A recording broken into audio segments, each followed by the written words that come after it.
High বন্ধুরা, তোমরা সব কেমন আছো? আশা করি ভালো আছো। তোমরা যদি নতুন কেউ হয়ে থাকো, দর্শক হয়ে থাকো, আমার এই চ্যানেলটাকে ফলো করো, সাপোর্ট করো। যেরকম সবাই সাপোর্ট করছো সেভাবে সাপোর্ট করো, ভালোবাসা দিও। আর দেখো, ঘরে রোজকারের নিয়ম যে কাজ হয় সেই জন্য কাজ শেয়ার করছি তোমাদের সাথে। আমি তো এরকম লং ভিডিও দিই না, এখন তোমাদের সাথে একটা দিলাম।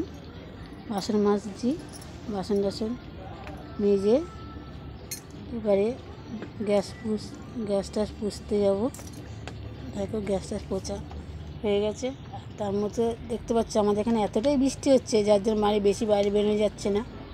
গ্যাসটা পুছে এবার কাপড় জামাগুলো কেচে স্নান টান করবো। মানে ঘরের সামনে বসে বসেই সবই করতে হয়, ঘরের সামনে বসে বসে স্নান টান সবই করতে হয়। আর একটু বৃষ্টি হচ্ছে বলে আরও বেশি করেই করতে হচ্ছে, বিশেষ করে বৃষ্টির জলে স্নান টান করে। দেখো স্নান টান করে চলে এসেছি বৃষ্টির মধ্যে, তালা ঘুরে করে স্নান করলাম। রান্নাবান্না হয়ে গেছে, আর খাবো দাবো, ব্যাস কাজ কমপ্লিট। আবার বিকেলে দেখো পটল দিয়ে চিংড়ি মাছ দিয়ে আলু দিয়ে তরকারি করেছি, বেগুন ভেজেছি, আর একটা মাছ পকোড়ার মতন করা হয়েছে। সেই